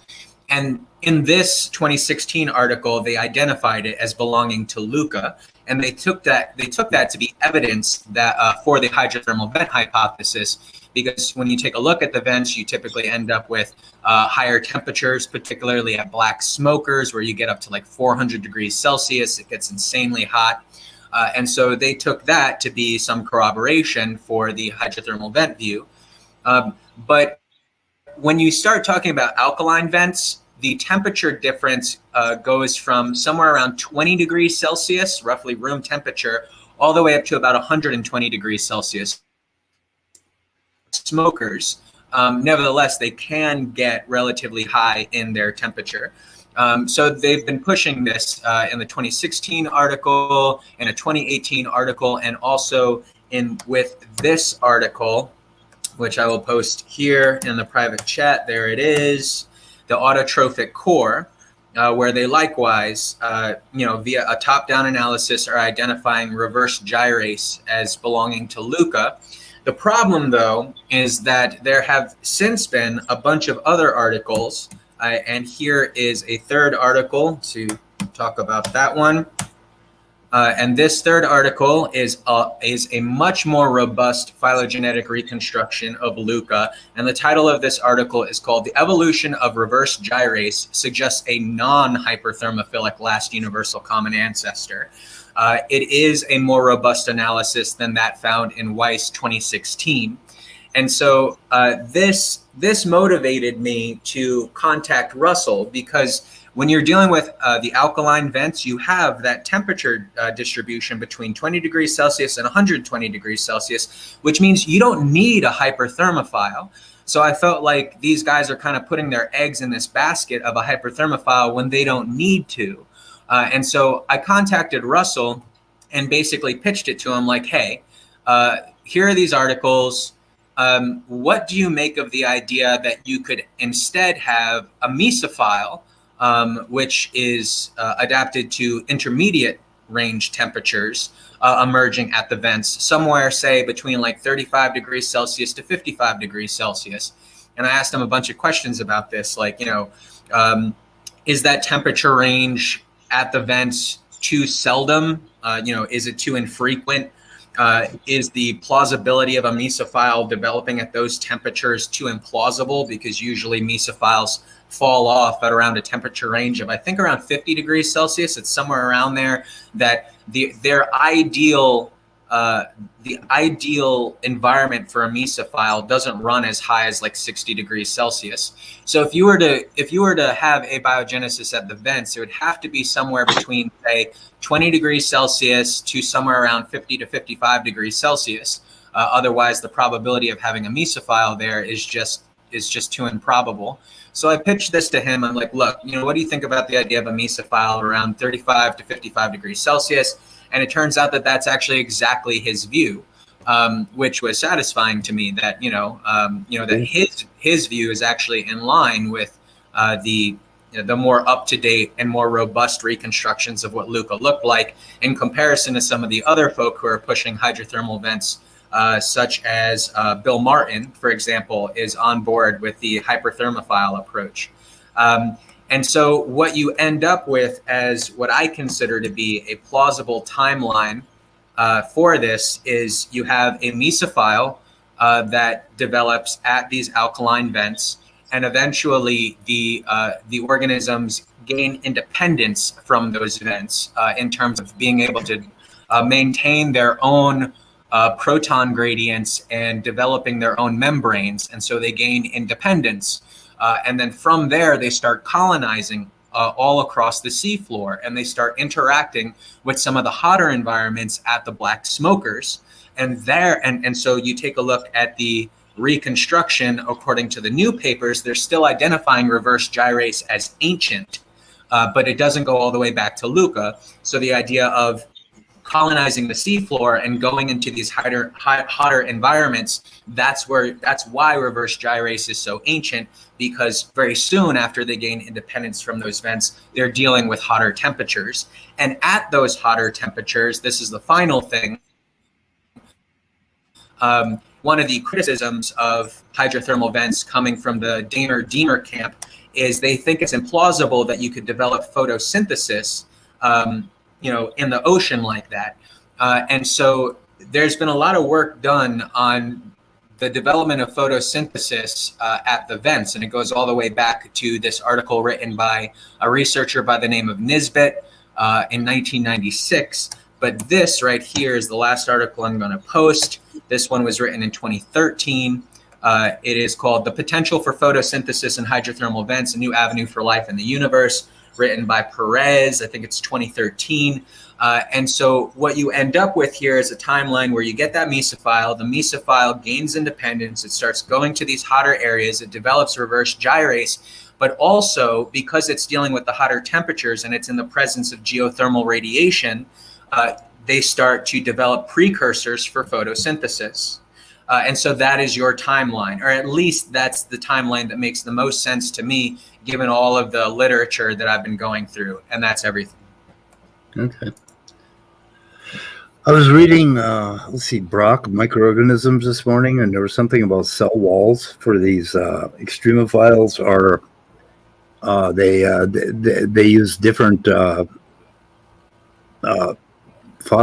different lipids that are they're much harder to break. And I was wondering how that tracks throughout life. Basically, these different cell membranes. Were you aware of that? They have a different kind of cell membrane. It's very hard to boil away. Yeah. And there's a bunch of stuff on that. So the best article that I've come across on that, besides dealing with Nick Lane does a lot with membrane differences between bacteria and archaea, but there was an article that I read that I probably won't be able to get you just right now, but I can send it to you at a later time, And this talked about, how did these differences in membranes develop? And its proposal was that because of the differences in the proteins, the membrane bounded or intramembrane bounded proteins, because of differences in the proteins, they selected for differences in membrane structure, and this kind of gets into the gradual move toward independence in those vents. Right. And so that's basically how that's working. I'll find that article. It's actually a pretty damn good article. I'll find it for you at some point. So you've got a ton of papers that you've been doing. Are your videos still up, or did you privatize them on the papers? They're up for now, but they are going to come down pretty soon. Okay, yeah, God, do I have to go through the pain of downloading them individually, or are you going to send me links to all of them? I don't know how to do that. If you just if somebody explains to me how to send you a link to a video that's private, I can definitely just send you all the links. Hold on. Just put them in a playlist. Put them all in the playlist. Make the playlist public. Sorry. Private, and send them the link. Oh no, sorry, unlisted. Unlisted. Yeah, unlisted. Yeah. And that's also in the Horseman directory where I have all the papers. I think we have an abiogenesis folder. You do. If you were to put all your papers there, that would be a lot more convenient than me downloading them all. Yep. Yeah. You did say that you were willing to just whatever papers I send, that you're willing to rename them according to the kind of framework that you want. The format I have. Yeah. So it's just that a lot of the papers that I go through, I don't have to download them, they're freely available and shit like that. So that's why you haven't seen me upload them. So you read them online, okay? Yeah, a lot of the time I read them online. It's only when I absolutely have to download them that I end up saving them to my computer. But the procedure on the Horseman drive is I have a papers directory, and underneath that is a papers named. So when it's unnamed, you just upload it to the root directory, and then after I go through the painful renaming process, which is first author, year, dash, and name a paper, then I put them all in papers named. So Demeter's here. He put a comment in. I don't know. I gotta talk to Demeter tonight. We have some stuff to go over. Anyway, okay, what is the advantage? Okay, so I'm trying to display that. So we got a question, Dessel? B smoker theory? Yeah, the black smoker vents. Oh, black smoker. Okay. I thought it was the name of a researcher. Okay. They're much, much higher temperature and much more violent in their activity. So overall, it's not even though certain researchers, I think it was Wachter who started talking about the idea of black smokers being the site for abiogenesis. But as far as Lane goes, who I tend to follow in terms of his model because I like it a lot, he regards them as being way too violent and way too hot.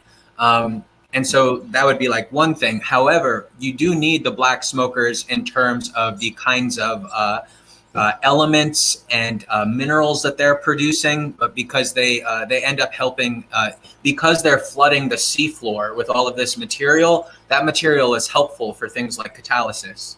And so people who support the alkaline vent theory, they do point to black smokers as giving some of the material to the ocean that you need, but they maintain that the actual event of abiogenesis is not occurring there. It's just relying on certain things that are going on there that spread out across the ocean floor and reach the alkaline vents.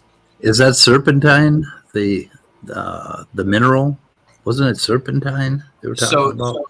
Yeah, you're talking about serpentinization, and that also goes on at alkaline vents too. Basically, from the way I understand it, especially after just reading Russell, serpentinization is going on all across the sea floor. And so you have that at black smokers and you have that at the alkaline vents, as far as I understand. I could be kind of wrong on that, but based on what I'm reading, that seems to be the case. There's this image that you see in one of Russell's latest papers where he gives a depiction of Hadean Earth, and you see like the mantle, and then above the mantle is this whole layer that's undergoing serpentinization, and then above that you have your hydrothermal mounds. Yeah. And did you notice that the word serpent is in there? Yes, of course, because the devil owns everything. Yes. Yep. I think that tells. Yeah, it's the devil. Abio is the devil. Naturally. Yeah, it is. Anyway, cool. Yep. So why would you privatize those things where you went over those papers painstakingly when that is kind of a nice resource for everyone? Yes, so you keep asking me that question. I just don't like the limelight, Speed. I can't stand, I'm not trying to develop my YouTube so that I have a bunch of subscribers and people who follow my stuff. I'm just not the kind of guy who likes to do public speaking. I'm not trying to make a reputation for myself. Oh yeah, of course you would do that right now. But so you everybody hate loves being you the so center of much. attention. Dessel. Everybody loves you so wait, much. Hold on. I need to ask something. Why are you here then? I'm happy to have conversations about this with you guys from time to time. That wasn't that wasn't meant to come off as rude or asshole. Yeah. I was just But I mean, that's just how I feel that I'm happy to have conversations with people from time to time about this, but am I trying to do this whole campaign where I develop this YouTube channel and I'm getting all these subscribers and people can follow my stuff? No, I don't give two shits about that. If you guys want to have a conversation, that's totally cool. But that's really it. How many subs do you have? 11. I don't think you have to worry. Yeah, well, 11. Yeah, the good because news is, Dessel, I'm one of them, so I know that. I appreciate you, David. Thanks. Yeah, I think I'm one of them too. Oh Yeah. shit! I wasn't subscribed as Answers in Atheism. Now I am. Now you got 12. Fuck you. Yeah. Now you better take everything down quickly. Yeah, that's like another thing with Twitter, because I contacted Vice Rhino to see if I could set up a debate between him and SFT, and because I literally block anybody who tries to follow me on Twitter, he was kind of sketched out. He's like, dude, you don't follow anybody and you have 0 followers. You have to be some kind of weirdo or something wrong. Of course. Yeah, well, you're kind of a weirdo. Well, I'll own it. Yep.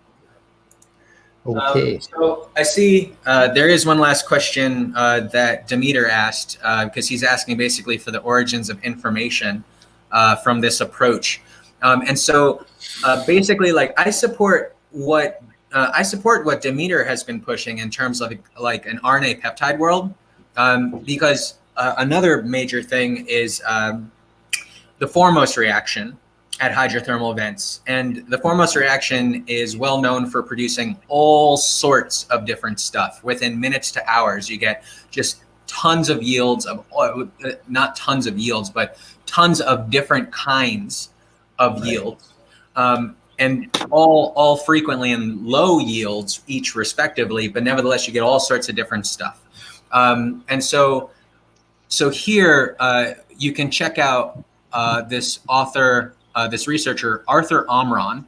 There are 2 papers that are important from him: the plausibility of the foremost reaction to alkaline hydrothermal vents, and also there's another one, the messy alkaline foremost reaction. And the reason why this is important is because not only are you synthesizing ribose at hydrothermal vents via the foremost reaction, but you're also synthesizing a bunch of stuff that acts as precursors for metabolism.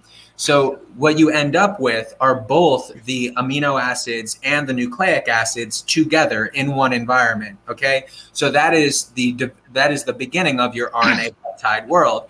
And as Demeter would point out, as he frequently mentions that paper on mutually stabilizing interactions between protopeptides and RNA.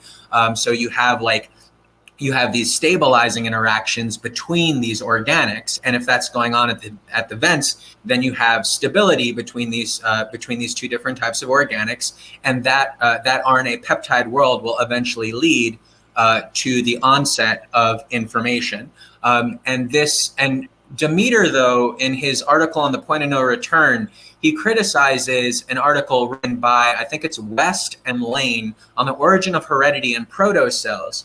And he says that they don't have a mechanism for this. But I disagree with Demeter there. I don't think he's being fair to Lane and West when he says that, because they talk about, like, the basic thing that they have there is that the membrane, once it gets to a certain surface size, becomes unstable and breaks. And so it divides.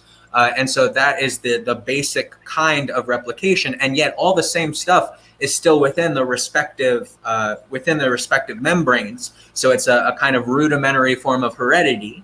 And so that's your basic startup. That's how I basically would answer that question. Okay, there's a whole bunch of articles by Omran. Let's see. So it's Arthur Omran, Omran. I'll put one of them in the description so we have a copy of it. Anyway, what else was I going to say? Something else. Are you going to shoot us in the head? Pretty quick. But, when the creationists talk about asphalt, that, these reactions form what they call asphalt. I get excited about that because inside of asphalt, there are a whole lot of basically aromatic structures, complex aromatic structures, and we see a ton of those in today's plant life. And it's like when they talk about all of these compounds being created, that was the source of this. It wasn't because just one thing got purely created and ended up following this, very strict path from A to B. It was because there was this mess, probably 100 different amino acids and depths of peptides and all sorts of just incredible diversity of chemistry that was going on. And out of that, there were a number of paths to get to where we ended up, right? So when they talk about asphalt, I get excited. Heard that. You've heard that, the asphalt paradox? Yeah. Yeah. Well, the asphalt paradox is not a paradox. It is the source of all of this. That goes back to, I think, Benner, 2012, who was interviewed by Professor Dave in his response to James Tour. He has he basically has a setup where you have abiogenesis occurring in a place that would be similar to Death Valley. He's looking at these small pools, pretty similar to David Deemer and Bruce Damer and their hot springs view, where you're basically relying on the evaporating pools and stuff like that to produce the synthesis and organization and complexification of the organics. So yeah, I mean, that the criticism that would come from somebody like Michael Russell is that he doesn't buy the idea that there were any kind of like Hawaii's or these small islands during the period when abiogenesis took place. He presents a bunch of evidence that you're dealing purely with a water world because on his he's a geochemist. So he got his, I think, PhD in geology. So he presents basically a bunch of geological evidence to the effect that around 4 billion years ago, when abiogenesis is taking place, the mantle is way too squishy. It doesn't produce these small islands at that time period. These islands come slightly later. And he gives a bunch of evidence to this effect. And so he's basically arguing that, nope, sorry, guys, you guys are stuck with water. And that's his thing. Cool. Okay. I wanted to show this thing before we shoot it in the head. This is from that book. Inside the Atheist Mind. Oh, yeah. Sorry for the sharp segue, Dessel. But No problem. anyway, yep. So he says, I'm afraid there's only one way to deal with bullies, even in this politically correct world, and that is to crush them. In the opinion of this writer, too many books written in response to these pseudo-intellectual blowhards have been altogether too nice. This is quite the book. This is interesting. I've read way too many books like this over the course of my life. I'm not going to continue with yet another one. I never read them. I never read them. I just spot through them and try to find little bits and pieces. I mean, like even Jensen and those guys. I mean, you can only read so much of that crap, and it is crap before you burn out. But I like to have them around for reference. But it's interesting to see this guy's mind. I mean, this is fucking bizarre, isn't it? The last one that I read that was like this was a couple years ago, is by David Limbaugh, who is, I guess, Rush Limbaugh's like brother or cousin or sister. Oh, really? Yeah. So he was a lawyer, and so like he does the whole thing about like, oh, let me provide my legal expertise to examine the strength of Christianity. Oh and so, my God! Right. And so I went through the book, and there's not one single application of like one single critical neuron being applied in that book. He just takes everything for granted. And so, of course, if you take everything for granted, you're going to think that, oh, this is a great case, because you just start off with all of your starting assumptions, just automatically being pro-Christianity, and everything that Christianity says or asserts can just be taken for granted. It was a really, really shitty ass book. And I couldn't stand it, especially because there were certain like conservative women like Michelle Malkin, she's like this gorgeous Asian woman who can get really pointed sometimes in criticizing other people. And she came out and supported the book. And it's just like, wow, like just, it's terribly disappointing to hear. Yeah. Like, because she can be very intelligent and perceptive sometimes. And yet to see her like get on board with just like an obvious piece of shitty propaganda was disappointing. But anyway. Yeah. So here, right off the bat, he goes after kids, right? So he's one of these people. I think we ought to beat our kids more, spoiled children. Can't have children saying things with their mouth, and stuff like that. Oh my God! So what does it have to do with kids? So somehow he gets from kids to arrogant atheists. But this is a piece of work. This is amazing. This guy actually, I don't think you can find them on Amazon, but you can find them on biblical libraries or whatever. But anyway, there's also another place you can find them, and you don't have to pay as much for it. Yeah. Bill Maher rants. Yeah, he goes after Bill Maher, Richard Dawkins, the usual. Anyway, I thought it was curious to find somebody with this kind of approach. Anyway, we're going to shoot it in the head, guys. What do you think? Okay. Sounds good. Oh, yeah, I think so. What the hell? Snake just shows up. What the hell happened to Scott? I got to pay attention to private chat. He left a while ago, I think. Yeah, he's been gone for about an hour, Speed. Well, God damn it. He's fired. Yeah, he's quite fired. a while. Yeah, I'm firing him. I'm going to block him. I think I'm going to block Scott. Yeah. There you go. That's a good. Yeah. I blocked somebody's boyfriend. Oh, whose boyfriend was it? Dessel's boyfriend. Was it your boyfriend or was it Gurmania's boyfriend? Gurmania's boyfriend. I blocked his boyfriend. Yeah, I don't want any of that shit on this channel, man. That fucking, I don't want to get in the middle of a lover's quarrel that they were having. Right? Yeah. Got to shoot her in the head. All right, well, the boys have been having a good conversation in the chat. Daniel, Bennett, and Andrew will battling back and forth on. Yeah, I'm going to have to go review that later on. Yeah. My chat capture program failed on me. I think they have some sort of internal database or cookie database or something they're doing. And after you get 70,000 chats, apparently it quits working. And the makers of the extension refuse to get back to me. So I'm kind of screwed. So I have to review it the old way. Yeah. I no longer can capture chats. So anyway. Our friends didn't show up today. Martin and no. DeFreak didn't come by. I thought he had a pretty good time yesterday, but that was a good conversation with them, and it was very interesting. That man had what I call a grand mal spiritual experience, and that is going to, and that requires a whole show in itself. Basically, of course, Dessel hates that sort of shit, right? Because it's all Buddhist. But anyway, he had something happen to him that is that you don't even want to fuck with, you know? I mean, Yeah.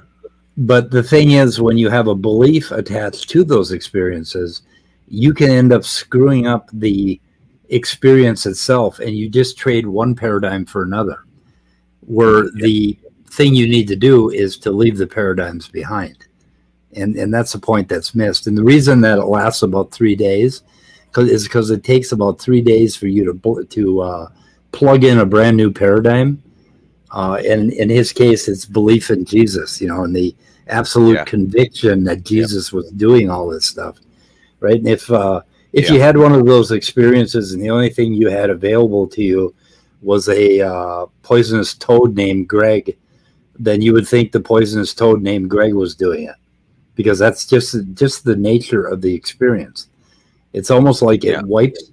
It's almost like it completely melts your brain down, and then you rebuild it from the pieces. And whatever you rebuild it with can become a belief. And as soon as it becomes a belief, you lose the experience itself. It's all Buddhist shit. You can just ignore it, Dessel. Deal. Deal. Yeah. It's just all woo, man. It's all woo. Yeah. So I mean, people trying to convince him that he had some sort of a nervous breakdown and that it doesn't mean anything is not going to have any impact on this man, because something happened to him that was a hell of a lot more significant than that. Yeah. And that's what pisses me off about the atheist experience, is they have some callers that come in and they want to talk about this personal experience they have with God. And they're all talking about the same kind of thing. And it's something that's just like, it's based on the way our brain is structured. And it's something we really need to understand and look into, because it's fucking cool. We tapped into a little bit of that. We talked after when the show ended. We stayed and talked with DeFreak, and we tapped into that a little bit with him. Yeah, with Peter, myself, and I wish I'd listened. Yeah, it was myself, Peter, and Martin and DeFreak. The four of us chatted for a while. Yeah. There's one thing I forgot to mention, so I'm just going to say it really quick. So like, I've been talking with you guys a little bit here and there about thermophoresis, the concentrating mechanism based on the heat gradient. And I should say that Russell's actually critical. He's not really sure about thermophoresis as a mechanism. And because I already had, exchanged a couple of emails with him, I didn't want to, press him too much. Like, I didn't want to take up too much of his time. So I didn't bother to ask him why. Because I keep coming across all of these different articles that show just how well of a job it does. And so he has this thing, though, where the dispelling of waste is a result of organics that lack charge. So he has some kind of mechanism that has to do with charge as a way to handle waste. So I didn't ask him any more about that, but nevertheless, that is what he said. So I'm just going to keep my eyes open for criticisms of thermophoresis as time goes on, just in case there's something wrong with that. But like I said, I mean, I've just read so many articles by now that demonstrate that the heat gradient is capable of concentrating them. So I'm not really sure what his rationale is for doubting it. But that was the last thing. It'd be cool to get him and Damer on the same stream. That would be interesting. Yeah, I gotta have Damer on again. I was supposed to do it a long time ago, and I'm gonna do it. We were gonna talk about consciousness a little bit too. He's one of those Buddhist guys.